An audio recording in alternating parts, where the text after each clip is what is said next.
Итак, всем доброе утро. Продолжаем цикл работ. Как я и обещала, сегодня еще пару работ будет, пока у меня есть силы. Потому что некоторое время у меня была очень большая загруженность, много дел и усталость. Решила наверстать. Это у нас дикие дети бегают там, ничего.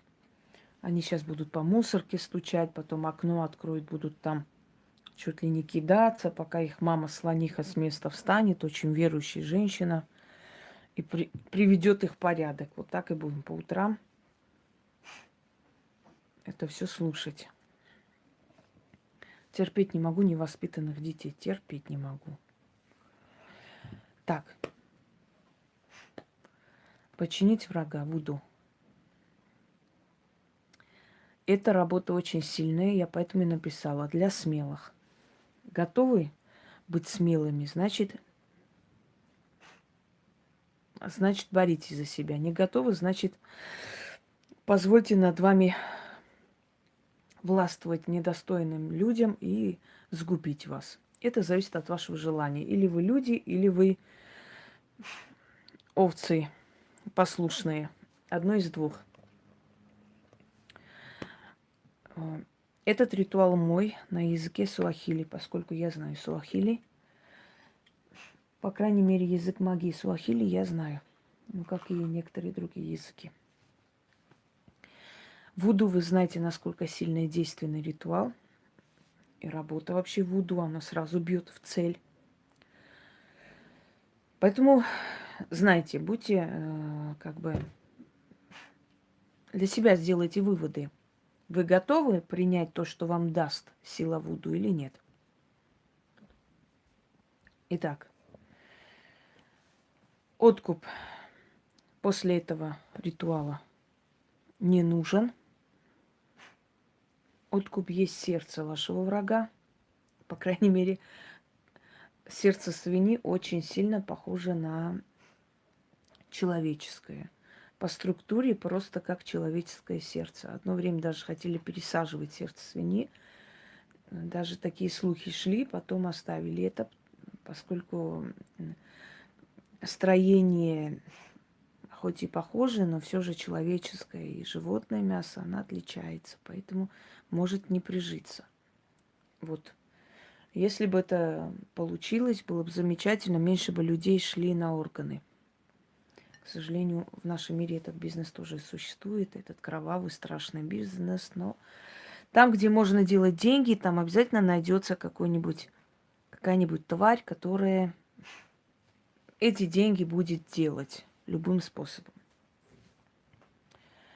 Значит, берем черный воск и делаем наподобие человека. Вот это готовая кукла продается, но можете делать. Нет, это не продается, это мне отправила Маргарита, насколько я помню.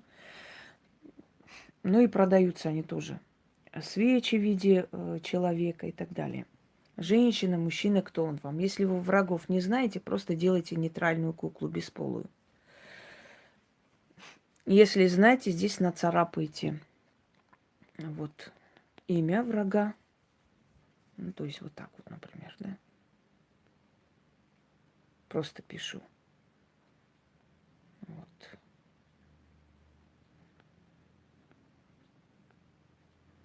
Враг. Некоторые начинают спрашивать, все же профессора что-нибудь где-нибудь прочитали. Инициализация врага, вот вольта. Инициализация это означает как бы крестить его в этого врага. Это мумию врага, это его фотографию можно сжечь, перемешать. Можно. Можно фотографии человека сжечь, можно его волосы, если они у вас есть, сжечь, перемешать. Но в этом случае я вам даю такую сильную работу, которая сработает и пойдет ударом, даже если у вас нету никакой привязки к этому врагу. То есть нету ни волос, ни фотографий. Вы, может быть, даже имя не знаете, кто против вас это делает. Но тот, кто делает, тот получит по башке и очень сильно получит. Вам нужно свиное сердце положить рядом, черная ткань, черная нить, ну, желательно такой вот мулине, чтобы прям хорошо вот чувствовалось, как вы его привязываете, связываете. Ой, сейчас открою эту. Тоже мне тут все это нормально пойдет. Черные свечи, 3, нож. Нож можно использовать для разных ритуалов, тут не страшно. Просто постарайтесь отдельный нож купить, просто обычный нож подойдет для вас, ничего страшного. И этим ножом все время как бы делать одни и те же ритуалы. Не резать хлеб, потому что она вбирает в себя энергию смерти, энергию разрушения. Вы же разрушаете. Имеет ли человек власть это делать? А обычный человек нет. Но если этому человеку дает колдун, я, например, то это значит, что силы позволяют вам это делать. По справедливости. Значит, либо вы знаете врага в лицо, у вас есть фотографии, можете сжечь фотографию, перемешать с воском черным, сделать просто наподобие человека. Либо вы не знаете, кто против вас что делает, вы делаете бесполый просто вольт и пишите вот враг или враги. И в том и в ином случае она сработает. Берете сердце свиньи. Далее. Можно ли разрезано, они где-то режут? Можно, но не прям так раскрытое, чтобы оно было цельное, хотя бы так, с виду. Нить черная. 3 иголки. Черные свечи. Еще одну черную свечу припасите на всякий. И нож. Акатава – это призыв. Этот призыв встречается в других моих ритуалах в том числе. Точно перевод никто не знает. Но это призыв некой силы на уничтожение. Вообще слово акатава переводится как «уничтожаю». Уничтожать не понимаете дословно, что вы убиваете человека, он пойдет ляжет в гроб. Нет, дорогие друзья, уничтожаю – это значит все, что у него в жизни есть, разрушаю. В чем прелесть моих ритуалов? Моих ритуалов прелесть в том, что оно все направлено на справедливый суд. То есть я вас не учу, вот у соседа есть вот машина, давайте сделать на него вот такую вот гадость, пусть у него все будет плохо. Нет. Я говорю, если у соседа есть машина, значит, стремитесь работать больше, делать ритуалы на удачу, чтобы у вас тоже была эта машина, понимаете? Я говорю, защищайте себя, если вам делает больно. Я работаю с женщиной, у нее все нормально идет, все нормально, потом начинает депрессивное состояние. И на днях я говорю, послушай меня внимательно. Внутри тебя кипит эта боль, обида. Тебе сделали больно. У тебя даже если сейчас в жизни все хорошо идет, тебе все равно больно. Ты оглядываешься и понимаешь, что тебе сделали столько, причинили боли, и ты не можешь простить им. Так зачем ты страдаешь? Пускай они страдают. Скинь на них эту боль. Этот груз боли, дорогие друзья, этот груз неудачи, этот груз с глаза, который на вас идет от людей, да, нехороших людей, которые окружают нас, он давит на нас таким жутким грузом. Хотите избавиться, скиньте на них, они пусть страдают. Когда они начинают страдать, вы подпитываетесь этой энергией, вам легче становится. Я говорю, а на кой черт ты страдаешь, объясни мне. Ты вспоминаешь, что они сделали. Они вот сделали, они тебе причинили боль и нормально живут себе, как всегда, припеваючи, спокойно, и они даже о тебе не думают, а ты переживаешь. Так сделай так, верни им это все через много лет. Знаете, как говорится, месть – это холодное блюдо, надо его кушать холодным, на трезвую голову. Прошли годы, они когда-то лишили тебя квартиры, они когда-то отобрали у тебя деньги, они когда-то сделали тебе очень больно. Вон кто-то отобрал у тебя мужа, смеется над тобой, с твоим мужем ездит в Турцию отдыхать, покупает себе дачи, радость, счастье. А ты что? А ты тяжело, детей поднимаешь, он там то денег нету, то есть, издевается, понимаете? То одно, то второе. Значит, так, все, здесь сейчас не пишем. А ты сидишь и думаешь, Вот гад, вот тварь, вот сделал мне больно, вот уже 10 лет я одна тащу детей. Да, я смогла, выжила, как бы не погибла, но все же обидно, вот он ей и это покупает, то, и чихать он хотел на меня. А что я буду сидеть каждый день говорить, вот зачем, вот как мне больно, как надо мной издеваются, как мне неприятно, да сколько же мне боли причинили. Зачем, спрашивается. Не надо это все говорить, надо брать и делать. А потом они как забегали, то жена заболела, то у нее выкидыш случился, то у них там дача сгорела, то шеф против них ополчился, выгнал его с работы, то у него машину угнали, не смогли найти, то соседи их залили, то у них суды, то он с кем-то подрался, его на 15 суток посадили. Красота! Сидишь и думаешь, как вам теперь, хорошо? Вы же надо мной 10 лет смеялись, как над дурой, что я такая дура, ничего не могу сделать против него. Алименты он мне не платит, все на жену оформил, чтобы я ничего не могла взять. Я абсолютно вот так сидела, как барашка. И вот надо мной глумились, как хотели. А теперь давайте вы вот забегайте. И ты смотришь, и тебе так кайфово. Думаешь, вот так вот, давайте еще чуть-чуть. Снова порции добавлю. Кинуть, знаете, закинуть эти угольки в огонь еще больше. А почему бы нет? Почему сидите себя убиваете? Вот меня обидели, вот мне вот это, вот так сделали. Я такая честная женщина, а мне там сделали больно. Не надо этого делать. Надо взять хладнокровно и вернуть эту боль этим людям. И когда им станет больно, вам станет легче. Давайте не будем лицемеры говорить, надо прощать. Нет, я не желаю ничего плохого, я хочу хорош. Вы лицемерно говорите одно, а потом жалуетесь на судьбу, что вот нету справедливости, что они вот радуются жизни, а мне плохо.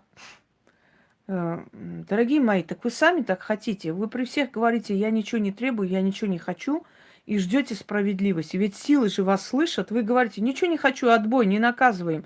Я согласна, я буду мучиться, мне нормально. И они говорят, ну ладно, как скажешь. И ничего не наказывают. Вот почему они не наказываются. Потому что вы ничего не хотите, вы не желаете ничего. Вы делаете вид, что вы такие святые люди, а сами страдаете. Зачем? И вот мы с ней поговорили, она говорит, я буду им мстить. Я говорю, так давно пора.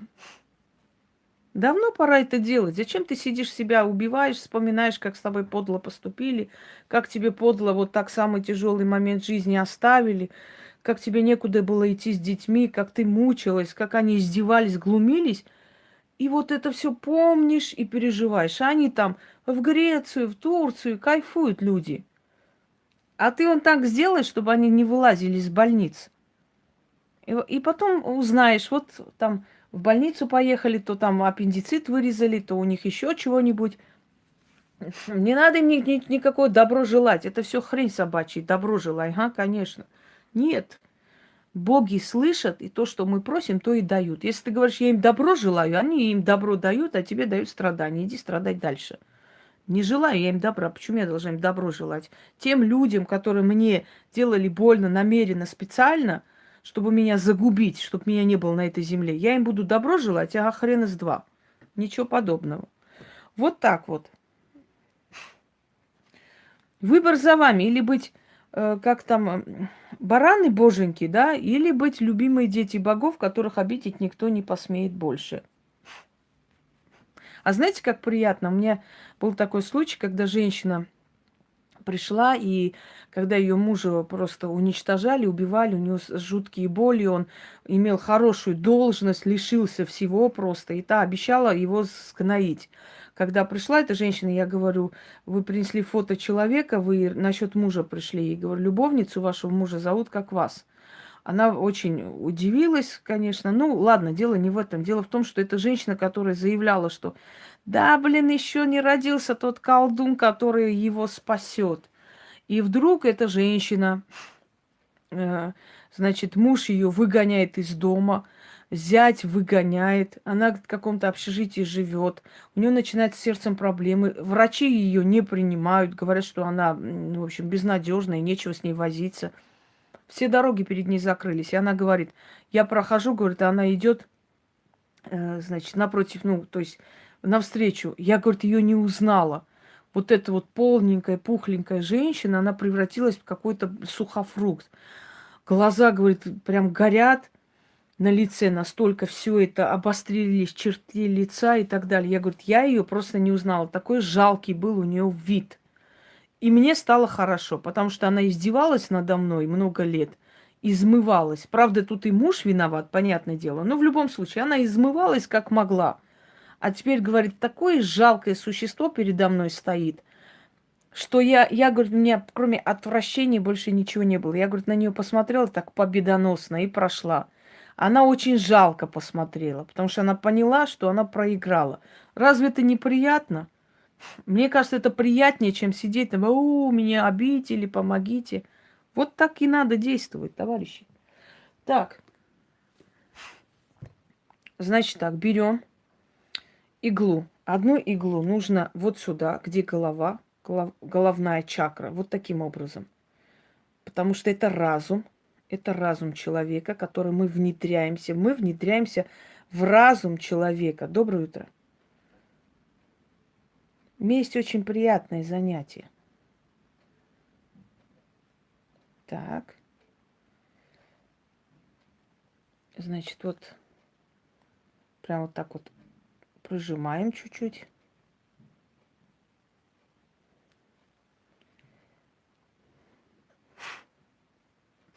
И говорим, твой разум принадлежит мне.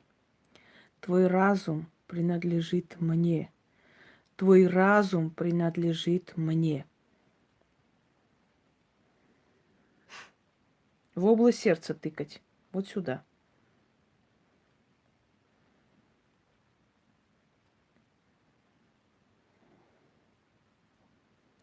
Твое сердце у меня в плену. Твое сердце у меня в плену.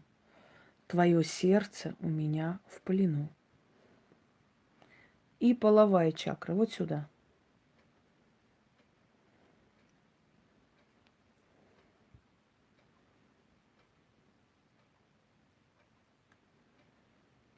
Твоя сила жизни закрыта. Твоя сила жизни закрыта. Твоя сила жизни закрыта. Положите вот так.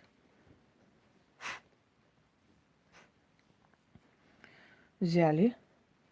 Читать не ограничено. 6 раз, 13 раз. Пока вы не почувствуете, что вся злость ушла.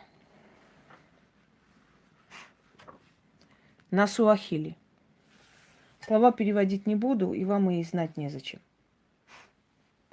Но оно все идет как раз на то, что мы делаем. Начали. Так, сейчас посмотрю. Да. Miungu neusi.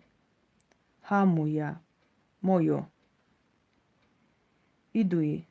Funga. Mapenzi. Yake. Akatava. Abu akatava. Kaventakava. Aburavi akatava. Akatava. Abu akatava. Kaventakava. Aburavi akatava. Akatava. Abu akatava. Kaventakava. Aburavi akatava. O kifo. Chukua. Adui. Kunima. Kulala. Chukua. Amani. Akatava. Abu akatava. Kaventakava. Aburavi akatava. Akatava. Abu akatava. Kaventakava. Aburavi akatava. Akatava. Abu akatava. Kaventakava. Aburavi akatava. Adui. Nakua. Adui. Kukushinga. Kufa. Adui. Miungu. Neusi. Kumua. Adui. Akatava. Abu akatava. Kavantekava. Aburavi akatava. Akatava. Abu akatava. Kavantekava. Aburavi akatava. Akatava. Abu akatava. Kavantekava. Абурави акатава. Начинайте капать. и говорить все, что вы хотите. Все ваши слова. Разорение тебе, боль, неудачи, безысходность, страхи и так далее. Все, что вам делали, все это говорите этому человеку. Все, что вы испытали или испытываете до сих пор от этих людей или от этого человека, вы говорите. Капайте и говорите в свои пожелания своему врагу. Одиночество, болезни, трагедии, безумие и так далее. Потом это надо потушить вот так. Берете вот это вот все, что осталось, вот так делаете, крест-накрест. Безысходность, то есть это закрытие дорог. И ложите на него. Вот так вот сделайте. Можете вот через эту иглу и положите. Прикрепите на нем. Дальше. Берете нитку. Вот этой ниткой вот так, значит, связываете его.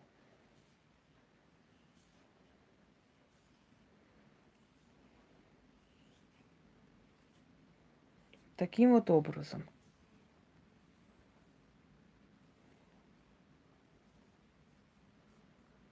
Уходят аж до чиновников, до министров. Не будем называть. В некоторых регионах.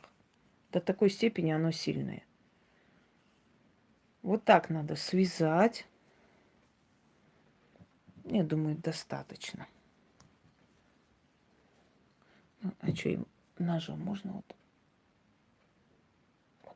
так? Угу.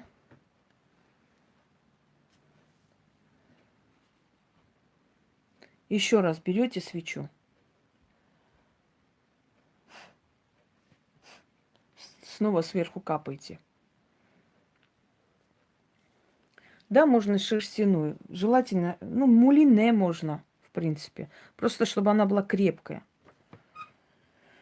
Опять читаем с вами. Miungu, Nausi, Hamui, Yamuyu, Adui, Funga, Mapenzi, Яке, Акатава, Абу Акатава, Кавантекава, Абурави Акатава, Акатава, Абу Акатава, Кавентекава, Абурави Акатава, Акатава, Абу Акатава, Кавентекава, Абурави Акатава, О Кифо, Чукуа, Адуи, Кунима, Кулала, Чукуа Амани, Акатава, Абу Акатава, Кавантекава, Абурави Акатава, Акатава, Абу Акатава, Кавантекава, Абурави Акатава, Акатава, Абу Акатава, Кавантекава, Абурави Акатава,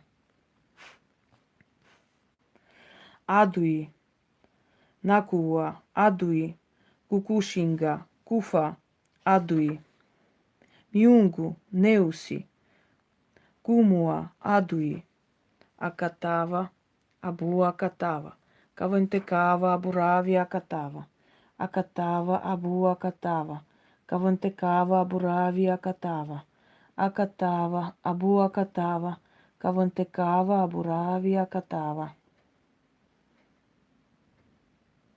Второе.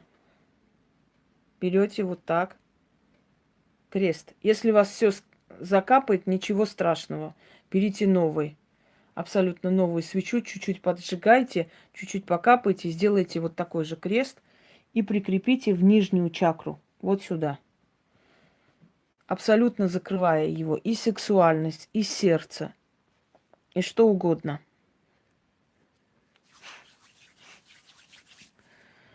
Так. Дальше. Берете вот так вот, нажимаете ножом, где голова, читайте. Miungu neusi, hamu yamoyo, adui, funga, mapenzi yake, акатава, абу акатава, кавантекава, абурави акатава. Вас будет жар кидать. Акатава, абу акатава, кавантекава, абурави акатава. Акатава, абу акатава, кавантекава, абурави акатава. О кифо чукуа адуи, ки кунима кулала чукуа амани. Акатава, абу акатава, кавантекава, абурави акатава. Акатава, абу акатава, кавантекава, абурави акатава. Акатава, абу акатава, кавантекава, абурави акатава. Вытащили. Теперь удар в сердце. Вот так. Адуи, накуа, адуи, кукушинда, куфа, адуи, миунгу, неуси, кумуда, адуи, акатава, абу акатава, кавантекава, абурави акатава. Акатава, абу акатава, кавантекава, абурави акатава. Акатава, абу акатава, кавантекава, абурави акатава. И третье держите больше, потому что половая чакра или чакра живота – это место, не зря, когда в живот ударяет человека или стреляет в живот, человек быстрее умирает, потому что все его кровеносные сосуды связаны там, в животе. Когда стреляют в сердце, человека можно спасти. Ударили ножом в сердце, человека можно спасти. Ударили в живот – практически смерть, 100% смерть, потому что там соединены все кровеносные сосуды, которые ведут. Слово «живот», да, живота своего. Здесь находится древо жизни, здесь находится начало, здесь созревает плод, здесь человек созревает и рождается. Живот, он имеет огромное значение. И говорят, что в животе человека присутствует разум. Не зря говорят, там дорога через сердце, да, к сердцу мужчины лежит через желудок. То есть там, где живот, где вкусовое чувствуется, запоминается, что женщина хорошо готовит, мужчина влюбляется, потому что его живот, его желудок, он тоже обладает определенным разумом. Понимаете? И поэтому вот этот разум, это сила жизни нужно закрыть. Вот таким образом. Здесь прям отдельно целую читать. Miungu neusi, hamu yamoyo, adui, funga, mapenzi yake, акатава, абу акатава, кавантекава, абурави акатава. О куфо чукуа адуи, кунима, кулала, чукуе амани. Акатава, абу акатава, кавантекава, абурави акатава. Адуи накуа, адуи кукушинда, куфа адуи, миунгу неуси, кумуа адуи, акатава, абу акатава, кавантекава, абурави акатава. Аше, аше, аше. Вот последний нужно так читать. Вытаскивайте это все. Берете сердце вместе с этой куклой. Связываете, вот, как узелок. Сверху опять ниткой очень узко затягивайте, прям хорошо надо связать. Отнесите это или в лес, внимание, в лесу привязать к дереву и уйти. Молча, без никаких слов. Или, если вы хотите очень жестокого наказания, вплоть до смерти и до реанимации, это нужно на кладбище отнести, на кладбищенском дереве привязать, но в таком месте, чтобы, долго не ходили, то есть в таком немножко затерянном углу кладбища, закрытом, где уже старые захоронения, мало кто ходит. Значит, привязать к дереву днем, днем надо делать. Можете с кем-то пойти, только не разговаривайте, пока вы не вышли с кладбищенской ограды, и потом не разговаривайте, не обсуждайте это. Вот ты там повесила, вот так сделала, правильно сделала. Вообще не говорите об этом. Заранее, если человек знает, предупреждайте, что ты придешь, встанешь там, повернешься, не будешь смотреть, просто меня подождешь, если вы боитесь одни идти. Привязали и ушли. Молча, ничего не говорить, ничего нигде не оставлять, ничего не делать. Это такое начнется, вы просто обалдеете. Вот кто бы вас не преследовал, директор, у которого там очень крутые связи есть в районо, начальник, у которого, может, вся родня в милиции сидит, работает, без разницы вообще. Зачем идти по прокуратурам, по милициям, по полициям, если вы можете молча, спокойно, культурно сидеть дома, купить свиное сердце, сделать вольт, черные свечи, несколько этих иголок, ну, ножик один. Культурно себе сделали, понесли, взяли, повесили. Если в лесу сделаете, будет денежные потери, будет потеря работы. Если сделаете на кладбище, будет до смертей, до реанимации, до самоубийства, до нападения, до пожаров, до чего угодно. Но если человек виноват, можете делать на конкретного человека, можете делать просто на врагов. Если вы не знаете, кто над вами вот так вот издевается, кто это делает, да, из черного воска, все здесь черное. Кто что делает, да? Если вы понятия не имеете, просто делайте, кто виноват, тот получит по морде. Вот и все. Духи не ошибаются, они знают, кого трясти за грудки. И никто никогда, как мне пишут, ой, а сейчас возьмут кто-нибудь да сделает на хороших людей. На хороших людей никто не сделает. Заметьте, мои работы, ритуалы мести понимают, принимают и благодарят те люди, которые не способны никому делать гадость. И вот они никому никогда не делали, но им делают. Им больно, им обидно, им желают. Не обязательно магии портят, просто могут пойти там специально накапать, специально написать, мешать работать, натравлять налоговую, что угодно, понимаете?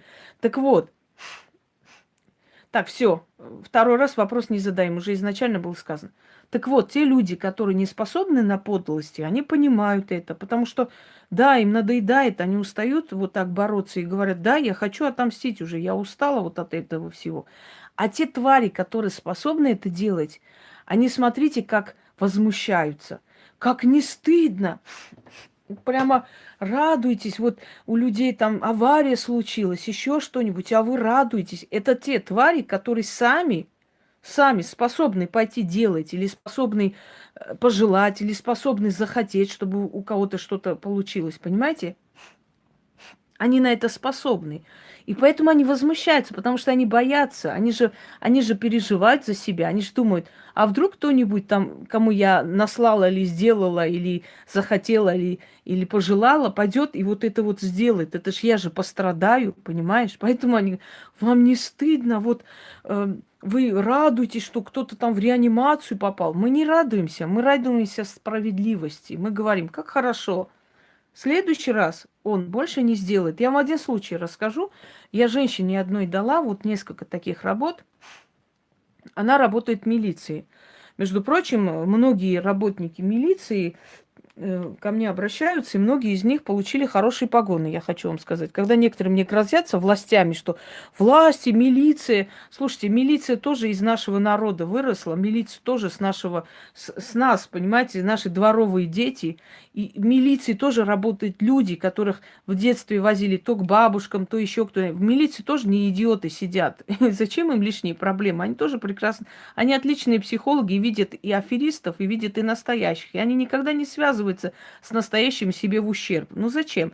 Если я смогла человека поднять до уровня майора, значит, я могу его и запросто сделать так, что его посадят, правда? Он же понимает, она же не дура, она же видит, что человек сильный. Нахрена мне вот с ней связываться или там как-то ей вредить, если она может мне помочь? Милиция, милиция. Милиция что, с воздуха упала, с этого, с инопланетяне, что ли? Это такие же люди, как мы с вами. Они тоже верят в эти силы больше, чем мы с вами, понимаете? Поэтому, когда грозятся милицией, мне иногда в шутку хочется сказать, да, блин, полмилиции я посадила на их места, я им погоны дала. Они что, дураки, чтобы мне что-то там делать или захотеть против меня? И зачем? И какой повод? И смысл? И для чего им это надо? Спрашивается. Только потому, что какие-то шмары очень хотят мне сделать больно. Так вот, что я хочу вам сказать. Вот она стала майором милиции. Приходили проверки. Она просила у меня, я ей давала эту защиту. Она говорит, Инга, вы не поверите, просто у меня такой шок. Всех проверяет, это такой мужик, говорит, очень вредный. И вот он, значит, этих проверил там, тут, там, разнес пух и прах, и приходит ко мне и говорит, девушка, у вас есть кофе растворимое? У меня, говорит, все дрожит, я все подготовила, все разложила, все папки. А он такой, кофе сделайте мне? Я, говорит, кофе сделала, поставила, он выпил кофе, встал и пошел. И все, говорят, охренели, не может быть. Я, говорю, рассказываю, говорю, он вообще ничего не спросил. Как не спросил? Вообще, даже не сказал, говорю, вообще не сказал. Просто сказал, девушка, сделайте мне кофе. Я, говорю, кофе он выпил и ушел. И все, и больше не проверял его. То есть ее. Это раз. Второй момент. Когда этот мужик не проверил ее, вот вы говорите, да, зачем вот вредить людям? Смотрите, какие подлые люди есть. Один из ее коллег сказал, я не поняла, почему тебя не проверили? Я сегодня буду докладывать там Михалычу, я поеду специально буду докладывать, что тебя не проверяли. Пусть Михалыч опять назначит проверку. Вот, вот представьте, да, кто есть, а вы говорите, нет, надо жалеть людей. Я Михалычу сегодня скажу, чтобы он проверку специально для тебя назначил. Почему тебя не проверили? Сказал он и поехал. И она мне пишет, Инга, пожалуйста, что делать? Я боюсь. Я ей, значит, скопировала этот ритуал, кидаю. Я говорю, значит, ну, не ритуал там, а заговор. Я говорю, читай этот заговор. Вот закройся просто у себя в кабинете и 6-7 раз читай. Она это сделала. Так вот, этот мужик, который поехал Михалычу капать, не доехал до работы, то есть до этого места не доехал. Ему плохо стало на полпути, желудок скрутил, и он машину, значит, остановил. Он до такой степени, как будто, говорит, ножом ударили. Такие жуткие боли, аж он орал. Там скорую вызвали, его отвезли в больницу. Он 3 дня там пролежал, прокапался, вернулся. Вернулся, говорит, ну ты уж не радуйся особо, тот раз мне просто что-то плохо, может, я чего не то съел. Но я, говорит, сегодня все равно поеду и доложу. На следующий день поехал, дорогие друзья. Опять он полпути желудок его скрутил. Опять его отвезли в больницу. Но на сей раз уже ему операцию сделали. Сказали, что какой-то сосуд внутри лопнул. Хорошо, что он не помер. Приходит, говорит, его жена. Там расписаться за что-то и зарплату его получить. Тогда еще не по карточным системам всем выдавали. И жена, говорит, так смотрит на меня косо. А потом я, говорит, узнаю такие шушуканье, мол, ведьма, блин, это колдует, сидит, что-то там делает. С чего это моего мужа каждый раз вот так должно случиться? Это же не просто так. Все.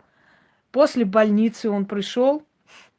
Этот Михалыч сам приехал к ним в это отделение, все такое, по каким-то делам. Он говорит, ни слова этому Михалычу, ничего, никого. Вообще пытается меня даже не замечать, обходит за 1000 километров. А вы говорите, нет, прощать надо врага. С чего это?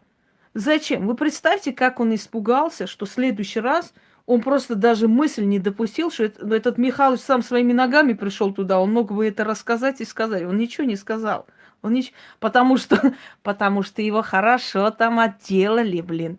И сказали, вот, давай иди еще раз говори, сука. А может быть, во сне пришли, напугали. Мы не знаем как.